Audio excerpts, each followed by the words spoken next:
Welcome, it is Mitch. I'm on YouTube. If you haven't already, please subscribe to the channel as we try to build this thing up. Want to go over the landscape of the NFC North, sort of the postseason outlook for the Packers, the two other teams, Minnesota, Detroit, who also will be in the postseason. Again, assuming all three are going to make it at this point. Obviously, Detroit already good to go. Minnesota and Green Bay should be as well, unless something catastrophic happens for the Packers down the stretch run. And as always, sort of loop it all back into Green Bay and Packers talk. Alas, Chicago, the Bears, not in the playoff hunt, so we won't be talking about the Chicago Bears. I think they've got enough on their plate as is. So I watched the game on Sunday in San Francisco between the Bears and the 49ers and just dumbfounded at the fact that, the Packers are third in the division. Lost to the Lions twice, lost to the Vikings. Quite frankly, should have lost to the Bears. Like, the Packers should be 0-4 in the division. They're lucky to be 1-3. But the Packers just played the 49ers, and I know they had Brandon Allen, which is a huge downgrade from Brock Purdy. But if you even take away the 49ers offense dominating, like the Packers offense, Bosa didn't play against Green Bay, Bosa didn't play against Chicago. The Packers offense moved it up and down that San Francisco defense. And Chicago's offense in the first half couldn't do squat. Night and day. It looked like you were watching two different sports, watching Chicago's offense against San Francisco's defense compared to what Green Bay's offense did against San Francisco's defense a couple weeks ago. The Bears have a lot of problems. We're not going to spend any time on them in this video. We already spent too much. Going to start with the Lions, the head honchos of the NFC North. And again, always tie it back to the Packers. Outside of, the frustration for Packers fans losing that one on last Thursday night, 34-31, I had one big thought enter my mind about the Detroit Lions after the initial, wave goes through, after suffering the loss for the Packers, and fans are pissed, upset, angry, all that stuff, balled up into one. After that initial wave was gone, I had a thought about the Detroit Lions. If not for a week 2 loss to Tampa Bay, I think was it 20-16? It was a close game. If not for a week 2 loss to the Tampa Bay Buccaneers, would we be discussing a Detroit team having a potential historically great season? A potentially historically great season. Is that what we would be talking about? A team that could still be undefeated. Obviously, as the weeks carried on, if they still had a goose egg in the loss column, there is more pressure built up to run the table and run the gauntlet, especially since this regular season has gone from 16 to 17 games. But I do think if you look around some of what this Detroit team has already accomplished and could still accomplish, I don't think anyone's viewing it as a historically great team. And I'm not talking about for the franchise. I'm talking about league-wide. I think Detroit so far, and they're beatable, they're vulnerable, they already have a loss. But if they were undefeated at this point, had they righted the wrongs against Tampa Bay, and they were entering this week unblemished in the record column, would we be talking about a Detroit team doing historic things league-wide? Because I look at some of the numbers, they've scored 40 or more points 4 times already this year, including 2 games of 52 points. There's 4 games left in the season. The league record is 6. I look at a matchup against Buffalo this weekend for Detroit, and Detroit's still hampered with injuries defensively. They're going to need to score a bunch of points against Buffalo. Buffalo just scored 42 and lost to the Rams 44-42. I expect a shootout Sunday in Detroit between the Lions and the Bills. Think about that, though. It's a Detroit team that has scored 40 or more 4 times this year. They have 4 games left, in the league record for most 40-point games in a season is 6. Not saying they'll eclipse that, but I wouldn't be surprised if they get at least one more in that department, right? And sure, they've had close games. Even the great teams do. But they've demolished a lot of teams. I knew Detroit was real. I knew they were really good entering the season. I go back to early on in the year, and they made a trip to Dallas. And at the time, Dallas was still healthy. They still had Dak Prescott. The Cowboys were 3-2, entering a Week 6 tilt against the Lions. Lions, I think, were 4-1. So I think it was Week 6. Dallas at home in Jerry World, 3-2. Lions beat them 47-9. That was a moment for me, at least, looking on the outside of it, where I was like, okay, Detroit's not just, hey, they're really good. They're freaking great. This is a great football team. And it didn't necessarily take smashing the Cowboys, but it just validated it in my mind for me. It's an offense that's really doing whatever it wants most weeks. They're averaging 32 points per game. No team has averaged 32 or more in a season since 2018, that high-flying Kansas City Chiefs offense. So 6 years ago since a team averaged 32 or more in a game. And every team goes through injuries. I mentioned this in the post-game wrap-up after the Packers lost. I thought the Detroit defensive line ate Green Bay's offensive line's lunch in the first half last Thursday. Like, if this team even had just Aiden Hutchinson back, and I don't mean that like, oh, just Aiden Hutchinson. Like, of all the injuries, if you could just plug in Aiden Hutchinson, what does this team look like? What does this defense look like? Because it's already balled out on a lot of occasions. Struggled in the second half against Green Bay. We'll give you that. We'll note that. But, man, and again, I don't want to make it seem like Detroit's unbeatable, like it's going to be a cakewalk to New Orleans in the Super Bowl, but like, there's a reason they're the favorites right now. There's a reason Detroit's plus 270 to win the Super Bowl, and the next highest to the Chiefs at plus 500. The term I keep using, they're a wagon. And I'm watching that game Thursday night, and the Packers are down 10-0 early, and Detroit is one of those rare teams this year in the NFL. You're down 10-0 to them, and it feels like 20-0. Right? Like Green Bay down 17-3 at half at Lambeau over a month ago against the Lions. It felt like 27-3 at half. That's just how good they are. They suffocate teams. And you can't dig a hole against them because it's incredibly hard to dig out of it. And Green Bay did. Green Bay took a lead the second half. They could have won that game. They could beat the Lions in the postseason. I don't, Lions fans are very proud right now, and they should be. And they know the job's not finished. But I don't think there's any logical Lions fans out there that are saying, like, man, if we get Green Bay in the playoffs, it's an auto win. Like, Detroit would be favored. They're favored to win the whole thing. But it's not impossible to imagine a world where the Packers beat the Lions the third time around in the playoffs. So they are beatable, but it's just you got to be on your A game because, and this is not speaking towards the Packers, the Lions' B game beats a lot of teams' A game, and that's what makes them so scary. Their B game beats a lot of teams' A game. And the Packers came out last Thursday night and went punt, punt, fumble. That's going to be hard to beat Detroit when you go punt, punt, fumble to start the game. Dug a 10-0 hole, dug out of it, took a lead in the second half. Keyshawn Nixon gets an interception after an early touchdown drive. They punched that in with Josh Jacobs. All of a sudden, the Packers are up 21-17. Defense couldn't hold things down. They just couldn't. Got picked apart in the middle of the field. So, yeah, Detroit just – there's a reason they're the odds-on favorite right now. They for a lot of different factors. And one that I don't think gets talked about enough with Detroit, they have such a perfect blend of coaching. I'm not sure if any of you play the new college football video game, NCAA 25, that came out this summer. The reason I bring it up is when you start a dynasty in NCAA 25 and you create your head coach, you have to create a build for your head coach. And the options are motivator, recruiter, or tactician. So you have to pick one of those three options for your head coach. Do you want to be the motivator, the tactician, or the recruiter? Obviously, in the NFL, recruiting not a big part of it. But I look at the Detroit coaching staff, and Dan Campbell's the motivator. And right now, he's the best in the business.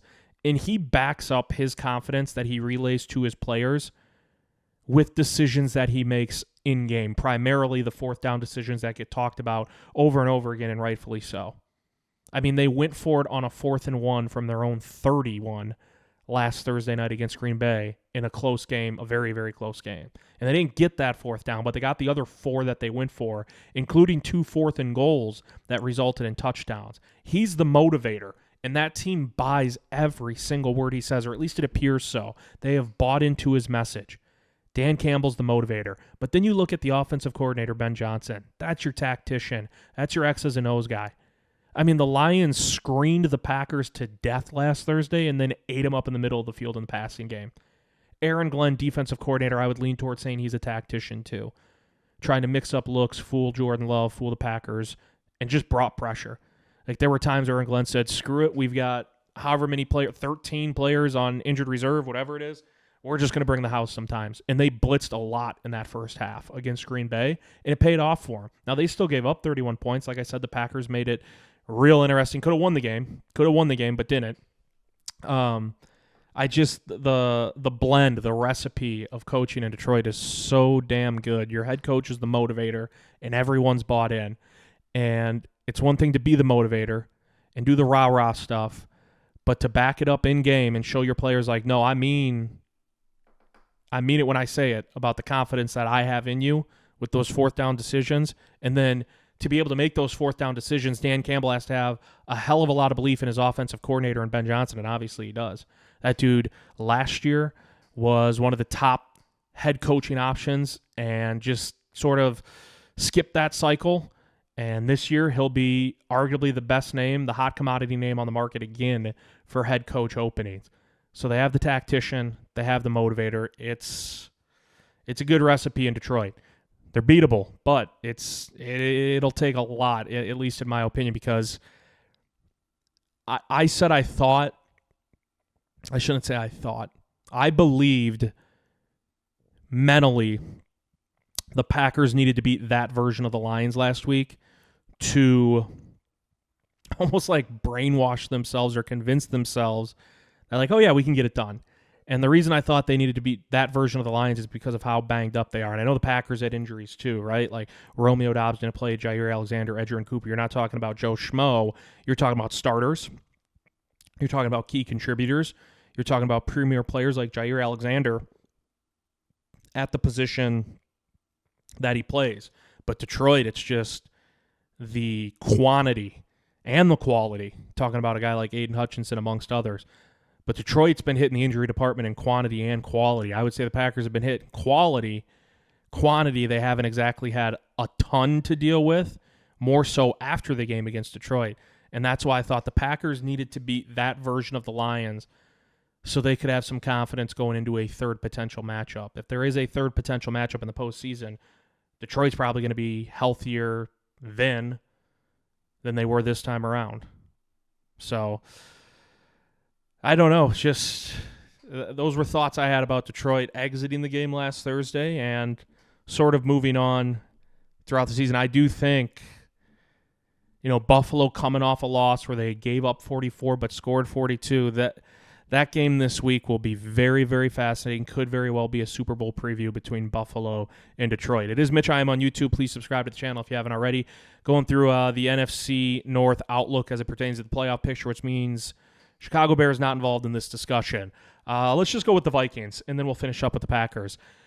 Watch their game on Sunday. I've watched most of Minnesota's games this year, and I'm watching Sam Darnold. Some of the deep balls down the field. He loves shot plays, and Sam Darnold will give his wide receivers a shot. And when you've got Justin Jefferson and you've got Jordan Addison down the field, those are two guys that you feel good about when you give them a jump ball shot or a 50-50 shot down the field. Darnold he's a gunslinger, man. He chucked some of those up. There were some underthrows deep down the field.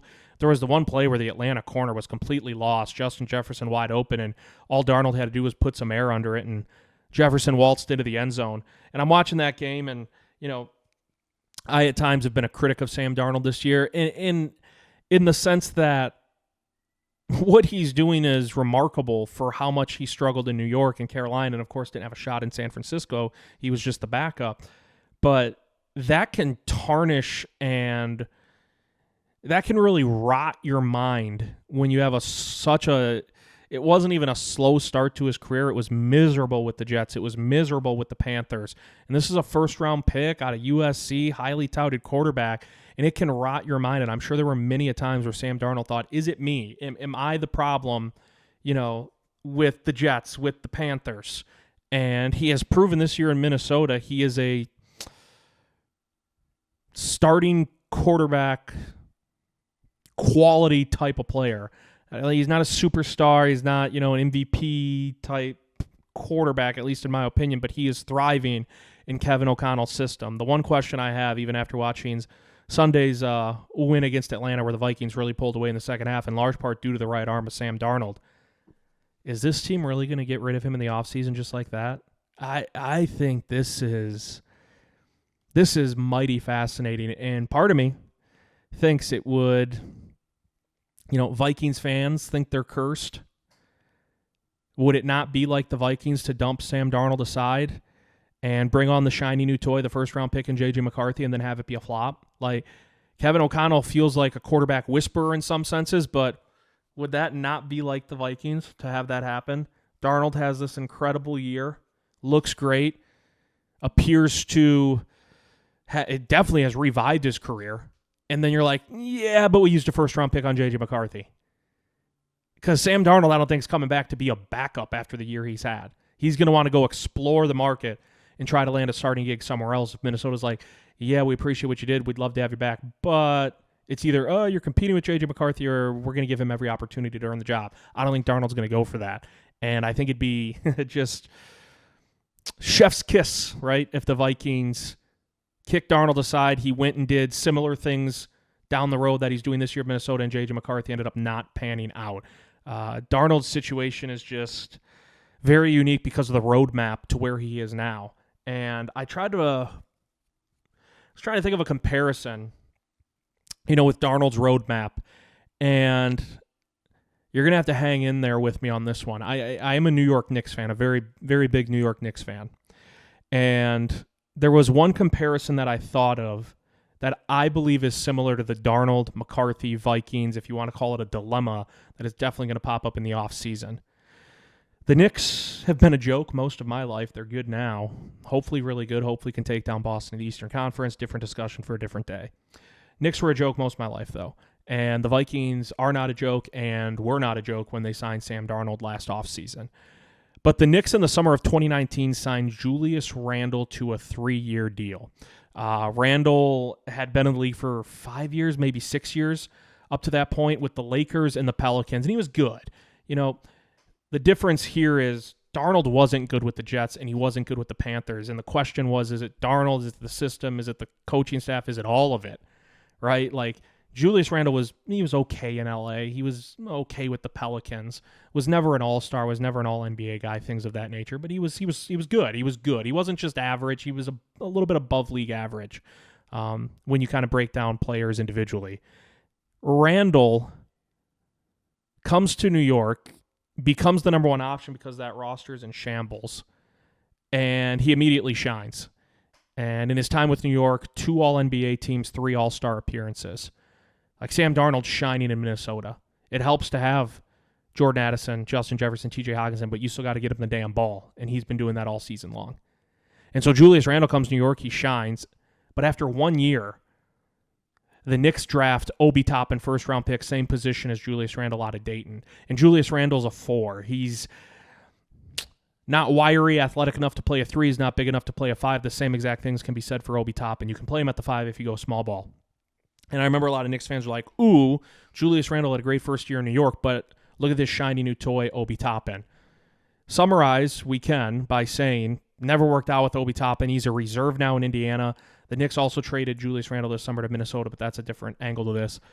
But Julius Randle was really good his first year in New York, and they still went out and drafted Obi Toppin in the first round. Everyone was like, ooh, I can't wait to see this first-round pick. Yeah, Julius was good, but shiny new toy, shiny new toy, shiny new toy. Look at Minnesota's situation. Sam Darnold, really good season, first year in Minnesota. A lot of Vikings fans are going to say this offseason, but shiny new toy, shiny new toy, shiny new toy, J.J. McCarthy. And so I think they have a very, very fascinating scenario coming up this offseason. I won't blame them either way because I still am in the camp, and I'm not trying to sound like a hater. For as good as Darnold has been, I can't see him being good enough at the quarterback position in the playoffs when it's all heavy hitters that results in him having the confetti fall on him in New Orleans and the Vikings hoisting up their first Lombardi trophy. I can't see it. Like when I break down the NFC, the Lions are on their own tier, Philly's in that second tier, and then that third tier to me is Minnesota and Green Bay. And maybe you lump Minnesota and Green Bay with Philly if someone wants to argue that, and they're on their own second tier, that's fine. But like the Vikings are, 11-2, and I don't think I'm alone. I can't fully buy into it because when it comes to the playoffs and the Vikings are likely a wild card team, you're talking about going to Philly, you're talking about going to Detroit. The first round, right now you're going to Tampa if you're Minnesota, and that could change. Maybe it's Atlanta, Tampa, Seattle, LA with the Rams, however that pans out in those two divisions. But after that, I can't see it. And maybe I'll be proven wrong, and if I am, I'll put my hand up and be the first one to admit it. And I love Kevin O'Connell. I mentioned he's like a football or a quarterback whisperer. They have the best wide receiver, arguably in the NFL, in Justin Jefferson.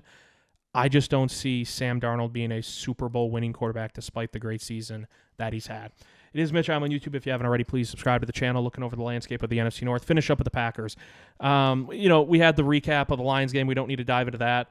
We had that last week. We did snap counts, what stood out, and my main takeaways were Kenny Clark had his best game of the season, and Christian Watson, he's not just a deep shot threat anymore. Like, he's looking like a guy that can get starter snaps on a consistent basis, which is a great, if you want to call it a problem for Green Bay to have, because there's a lot of mouths to feed in that wide receiver room, especially when Romeo Doubs comes back.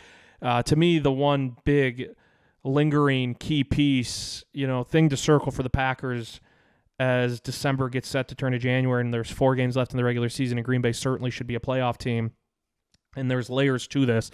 It's Jair Alexander. It's getting number 23 back in the fold for the Packers. Evan Williams goes down with a concussion in that game against Detroit last Thursday. Your other rookie safety starting in the slot, Javon Bullard, Matt LaFleur said on Monday, is going to be week to week, not day to day, but no IR, week to week. Doesn't sound great for the rookie safety out of Georgia. So Bullard out. Does Keyshawn Nixon go back to the slot? Well, what's the status of Jair Alexander?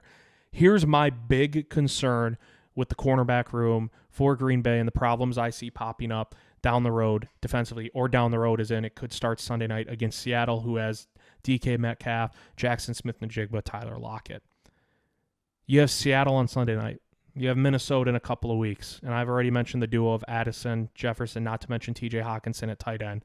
In the playoffs, the phrase I used, it's heavy hitters. It is. Teams are going to squeak in, like the NFC South, right? If the Packers were in the NFC South, they'd be in first place. If they were in the NFC West, they'd be in first place, but they're not. But in large part, playoffs, it's going to be heavy hitters. Eric Stokes being a primary corner for the Packers if Jair can't come back, or if he can't come back and be effective and look the part of an all-pro caliber corner, or even just a star corner that we have seen Jair be throughout his career, it's going to have me believing that it's going to take a lot for the defense to hold down opponents. You look at the recipe for Green Bay early on in the season, they feasted off forcing turnovers. That has slowed dramatically. They had one against Detroit, the pick by Keyshawn Nixon of Jared Goff, but the turnovers have slowed down drastically for Green Bay compared to the first, 5-6 games of the season. They're thin at corner if Jair's out. And the Eric Stokes factor, he got credit to Tim Patrick, but Eric Stokes is getting burned by the 3rd, 4th best wide receiver for Detroit. And if Jair's out, you're expecting him to be a starter for you.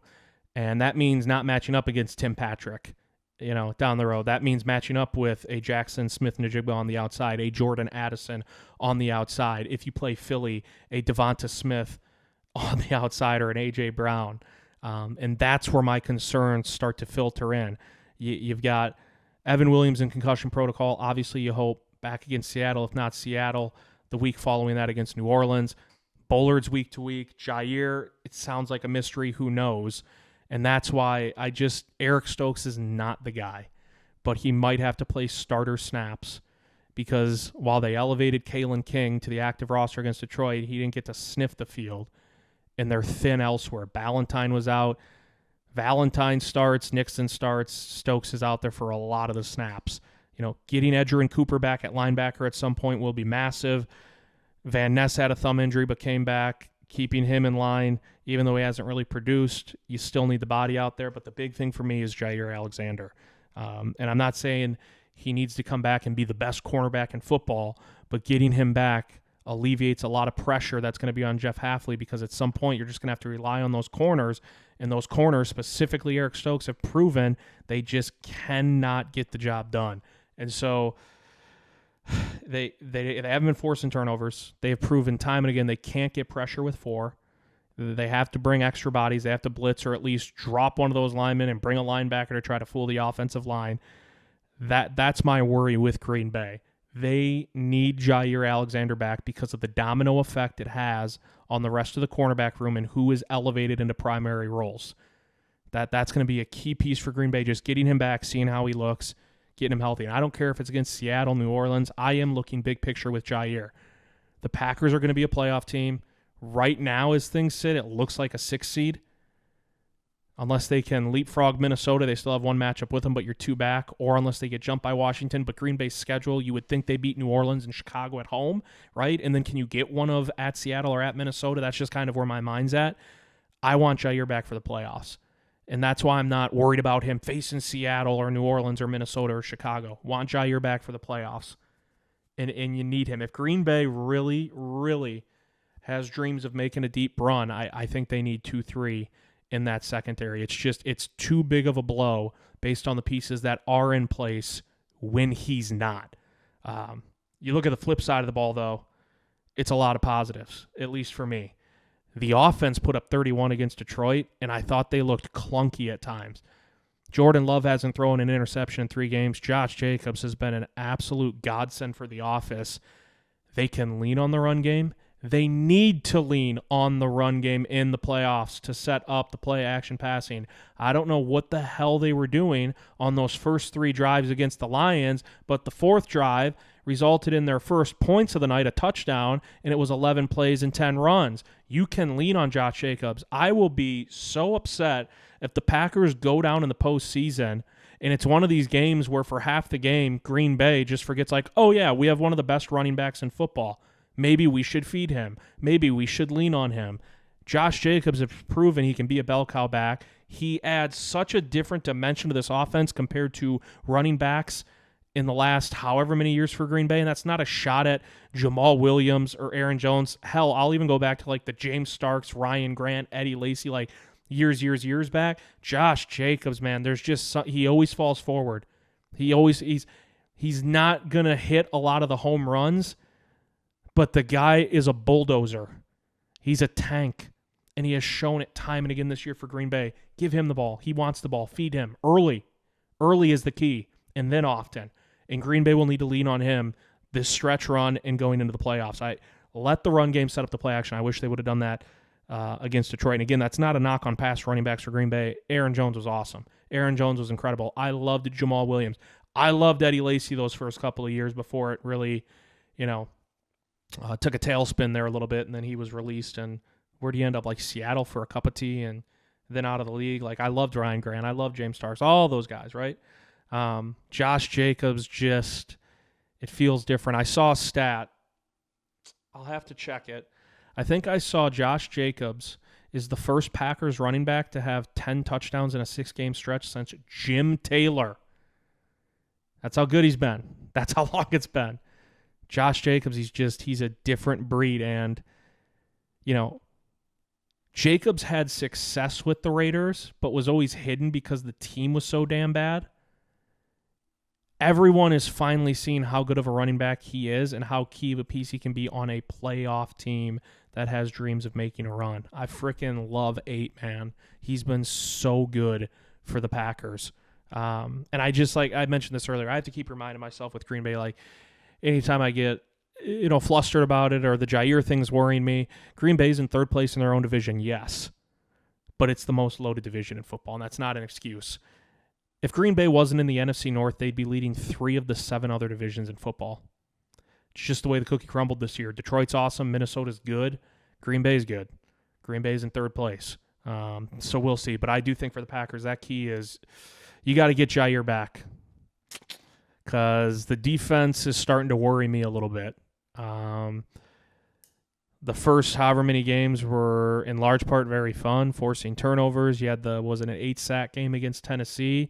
The honeymoon phase with Jeff Hafley's over. I think many people are still happy with Jeff Hafley and what he's accomplished this year, even though, work left to be done. There's meat on the bone. But the honeymoon phase is over, and this defense has to step up. And I think a big part of that is getting 2-3 back in that secondary. Appreciate everyone for tuning in. As always, please click the subscribe button.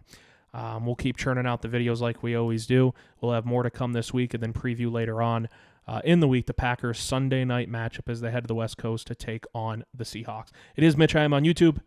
We'll see you next time.